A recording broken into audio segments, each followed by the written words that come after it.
Hi, guys. Good afternoon, and welcome back once again to the EdWord. I'm your host, Eddie, and in today's video, I'll be discussing what I thought of the latest and very exciting episode of our new favorite show, The Mandalorian. That's right, they dropped the newest episode today on Disney Plus. Also, I hope you all had a happy Thanksgiving and you are surviving Black Friday and enjoying this nice long weekend that we have here, which includes watching our favorite Star Wars shows. All right. So before I begin, of course, please be warned, this is going to be a spoiler-filled episode review like most of my reviews here on this channel. If you're not caught up on The Mandalorian by this episode or the last episode, don't keep watching or listening, as I will be going into big spoilers. Therefore, you have been warned. That being said, let's jump right in.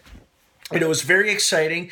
I feel like I've seen this kind of episode before, though, or this kind of story where it's like a couple of outsiders come into a community that's under attack by, vicious hostiles, and then like they inspire them and train them to fight back and rise up, and then they fight back and beat their enemies. I mean, we've seen this story before. I've seen it in at least half a dozen Westerns, and then a couple of different episodes of Clone Wars as well. But you know what? That's okay, because it was still a very entertaining episode, and it also showed the ever-growing connection between the Mandalorian and Baby Yoda, and that's what I'm going to refer to the kid until we get some kind of name, whether it's the name of the species or he has an actual name.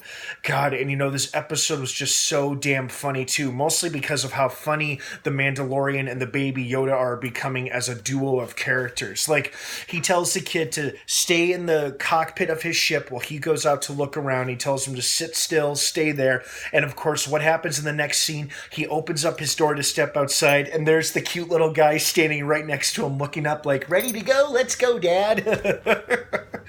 Oh, man. And then, it also gave us some insight into the Mandalorian. Like, obviously, it's not like he never, ever takes off the helmet. When they say the Mandalorians never remove their helmets, they mean in the presence of others. So obviously, if they're going to eat and drink and maybe clean themselves up, yes, the helmets come off. But most of the time, they keep them on. And I think what he means by never remove, he means he's never removed it in front of anybody else. So that's all that happened there. For a while, I really thought he was going to leave Baby Yoda there until it became clear other bounty hunters had tracked him and the kid there to that particular planet. I also loved how they took something like a piece of machinery, like the ATST, the two-legged walker, and made it look so menacing and scary with like the glowing red eyes type of look. But, it's just one of those machines that we've seen in the other Star Wars films and TV shows before. But I like how they gave it such like creature-like qualities. Like, obviously, it was being piloted by one of those raiders who kind of look like a bulldog or a pit bull, if I'm not mistaken. I don't know what they were, what that race was, but I thought they were pretty cool looking, and they made for good enemies.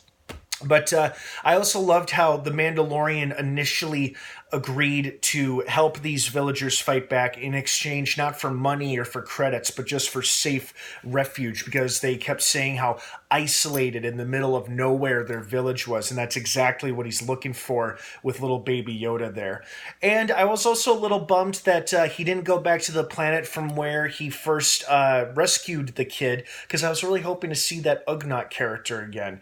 But we shouldn't rule him out, as we still have a whole season to go, and maybe that's the next planet he'll go to now that they've had to leave this village here. And I also doubt we've seen the last of that ex-rebel soldier who has proved to be quite the fighter. And if they're not setting her up to be a love interest for the Mandalorian, she sure as hell would make an awesome supporting character like she was in this episode. Like, the chemistry between her and the Mandalorian was great. I'm not talking like a romantic chemistry. I just mean chemistry between two well-developed characters in that sense. And so I would love to see her return, and I doubt this is the last we've seen of her, because their paths will most certainly likely cross again, because it is a great big galaxy after all, but at the same time it is so very little. Yeah, but overall, a pretty solid episode. Not my personal favorite. I think I really enjoyed the first two episodes more than I liked this one, but I still enjoyed this one a lot, as I hoped you guys did too. So what did you think of Chapter 4? Did you like it? Did you love it? Did it? You hate it? Were you expecting more, expecting less? I want to hear your thoughts, opinions, and your feedback down below in the comments section. Thank you so much for watching. I hope you're having an awesome holiday weekend. The Mandalorian airs new episodes on Disney Plus every Friday, so stay tuned and subscribe to for that, and to this channel for more updates covering The Mandalorian and other shows like it. Have a great rest of your day, guys, and of course, until next time, may the Force be with you.